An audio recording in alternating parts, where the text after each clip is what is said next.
Welcome to Scrap Paper and Philosophy 20. And let me begin right away by apologizing if this picture makes you dizzy. Let me explain what's happening there. The camera is on the exact same inertial frame of reference as my eyeball. Yes, because the camera is sitting on the same kayak as my eyeball. They're both, except for my bodily movements, which include the muscles of my eyeballs moving. So you see what's happening here is that you're getting dizzy because you're watching the camera image. But I wasn't getting dizzy when I did this because my eyeballs were focusing on something else. And the point I'm trying to get at here eventually is that I'll get there a little later, but let me just mention some other things. For example, the landscape there, the green biology.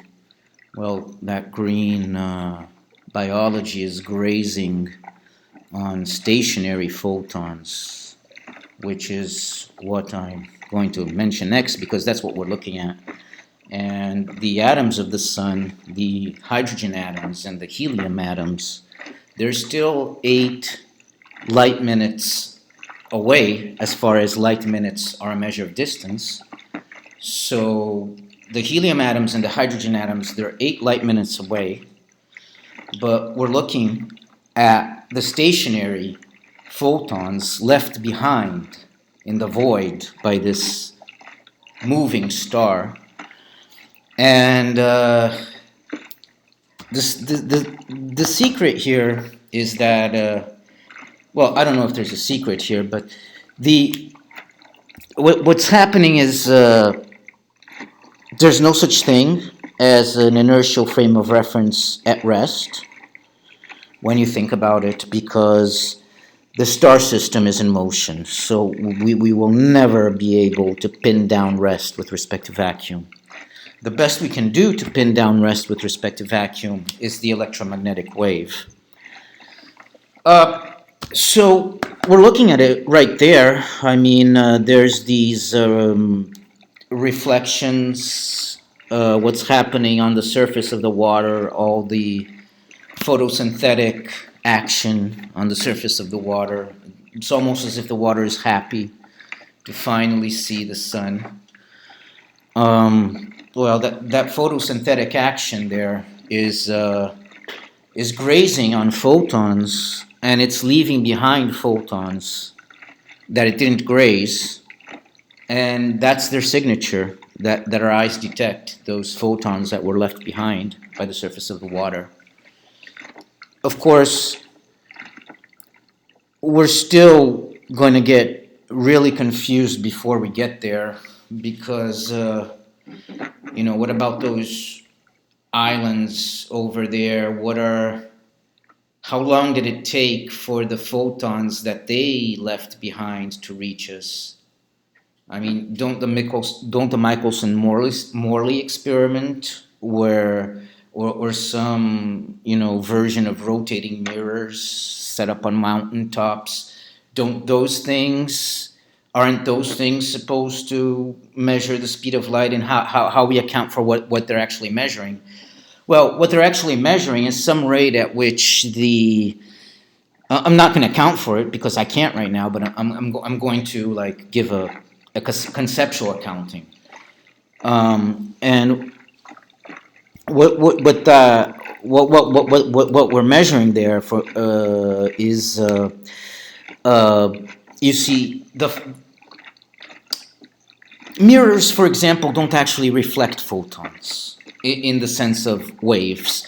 What they do is they will, the atoms on the surface of the mirror, they will grab the photon, travel along with the photon, and then deposit the photon somewhere else.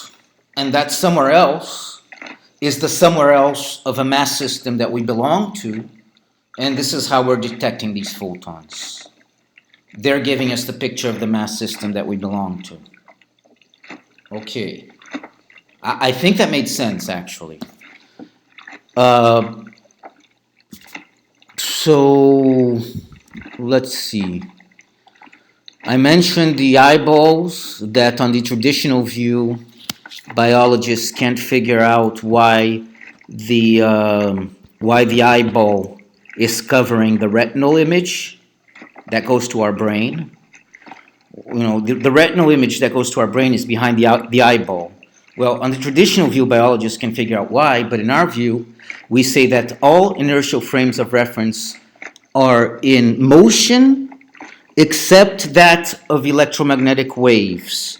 So the eyeballs are moving to collect these electromagnetic waves for the retinal image. That's what we would say. I hope that made sense. Eventually, we're going to get back to a little bit of mathematics. And the way we're going to do that is with elementary quantum mechanics, because next I want to show you some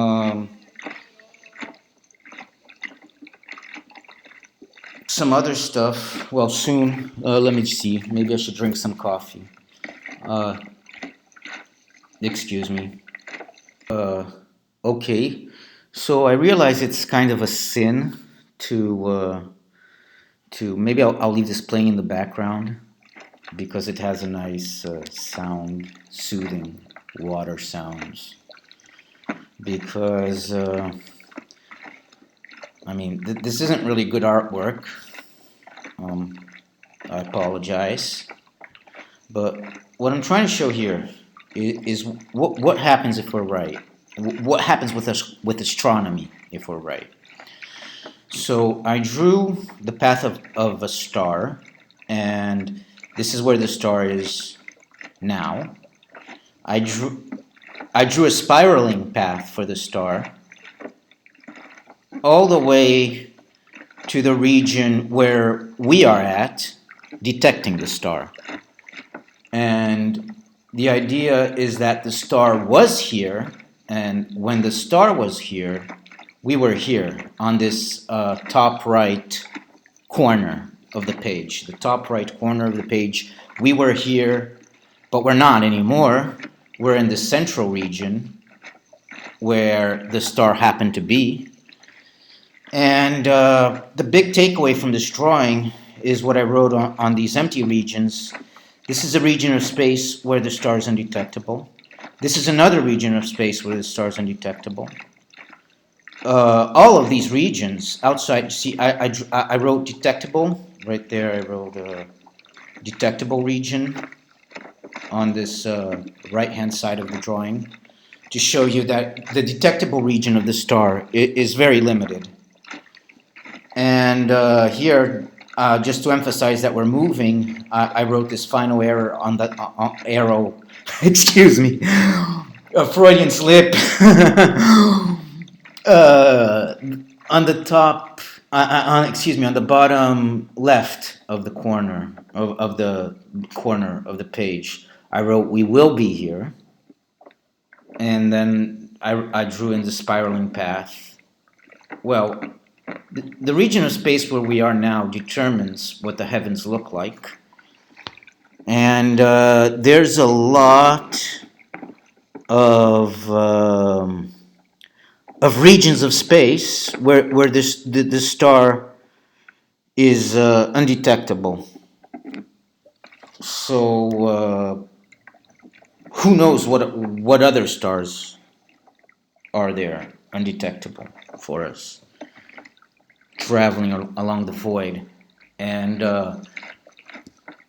the point where I want to well, I don't want to threaten anybody with this because it would take a PhD in astronomy to really do all the calculations involved to see if this is really why the astronomers' models are wrong by a factor of at least 20. And I say at least 20 because it's sometimes more, and they know it, and that's why they came up with dark matter and dark energy.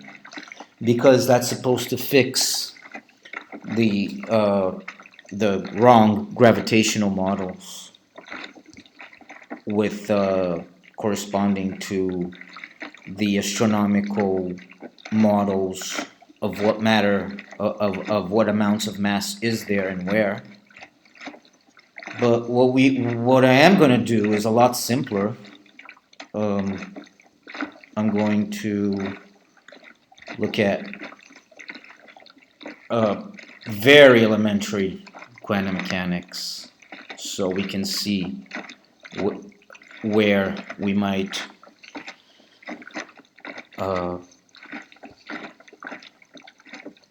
where we might get some kind of idea of why we should pursue this. So here I tried to derive. Well, here I imagined that the stationary hypothesis, which is a spinning magnet for the electromagnetic wave. So the electromagnetic wave is stationary, but it's got a tangential velocity right there.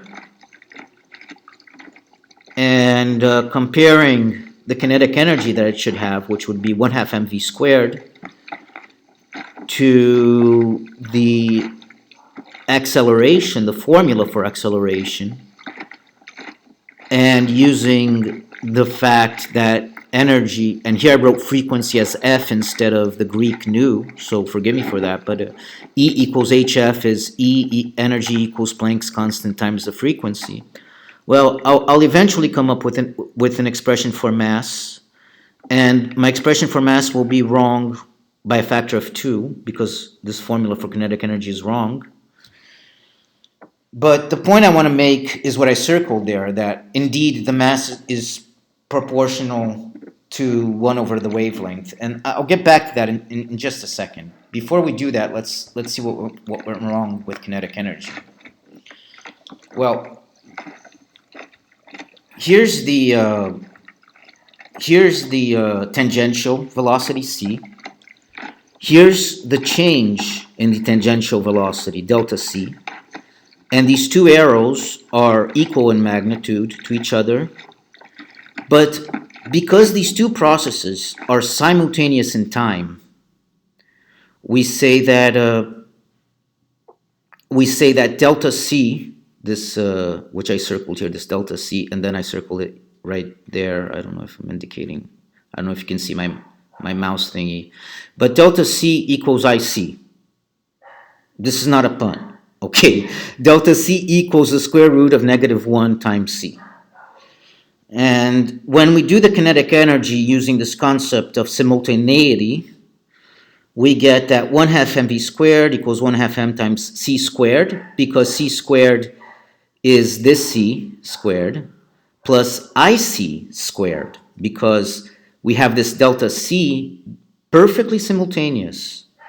Okay, there's not going to be any differential calculus being done here, because there won't be time for the finite differences to propagate. So here we have it, 1/2 m times c squared plus I squared c squared, and oh my gosh, that's equals to 0. Oh my gosh, the kinetic energy is 0. But the total energy is still equals to mc squared, which is the formula we're really supposed to use when we derive the energy of the mass of the photon. And when we derive that mass for the photon, well, the mass of the photon is going to agree with empirical physics as we know it. It's not going to be off by a factor of 2 as I was initially. You see this 1/2 mv squared right there, it should be mc squared. And then we derive what is the mass of a photon by pattern matching and so forth. But I want to, well, let me play the soothing sounds here.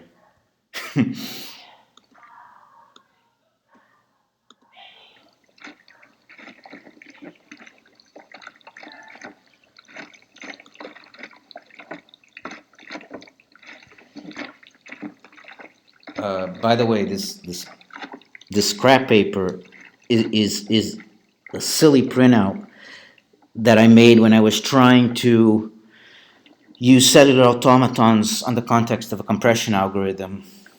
So it's got nothing to do with actual fatalities. But, oh, yeah, where was I? Well, let me just continue commenting here. So here's a picture of classic physics. The smaller we make this wavelength, because c is a constant, right? The smaller we make this wavelength, we need to compensate with a faster frequency, and then we'll propagate this wavelength faster so that c is a constant. Well, and then there's the problem that I drew on the bottom of the page as an inequality, which is that energy does not equal Planck's constant times the wavelength.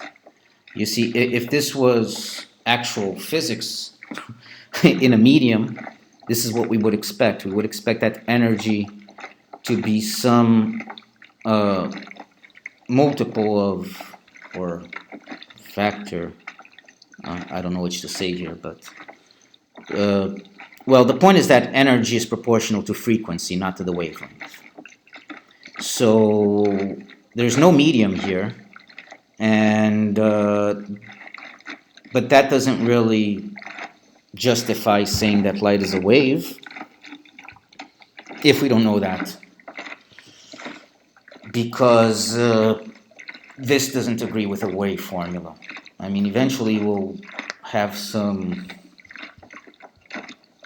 other math that will either prove us wrong or right, but it looks like we're right, because if we focus on this thing right here, that the mass is proportional to 1 over the wavelength, what that tells us is that when the wavelength is infinitely small, we are dealing with a stationary point in space that is infinitely massive. And that's kind of neat if you're trying to see a coordinate system on the cosmos. You want your infinite masses to be stationary right there as points that are perfectly not moving. So, well, I think I got you pretty far in my way of thinking about this so far, but I want to just briefly conclude by taking you even farther than what I got, because what I'm going to say next has to do with the gamma function. The gamma function is equivalent to n minus 1 factorial, and I don't know if it was last time or the time before that I showed you what the formula was, what the recursive formulas were, but the idea was that the recursive formula for the exponential showed us the scale, and the recursive formula, well, one of the recursive formulas for the exponential, right? Because there's another one, and then the other recursive formula, the one for the what was it? The factorial, which I didn't dare use, gave us an explicit order of what operation. And I kind of left hanging there what the how on earth could we possibly bring the gamma function into a problem that involves derivatives but no gamma functions? And there's an answer, a quick answer that I briefly want to show you. It's a video that I can't actually play because it's Dr. Payam's video, it's not mine. But I just want to point you in the right direction. So, Dr. Payam half derivatives on YouTube.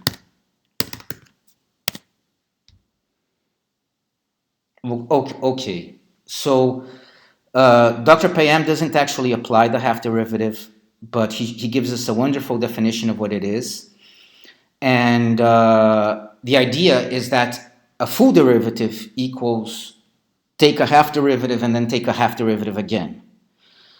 And if you need the gamma function to be hitchhiking in a problem where the gamma function isn't apparent, well, that's one way to make the gamma function hitchhike into our problem. We start taking half derivatives.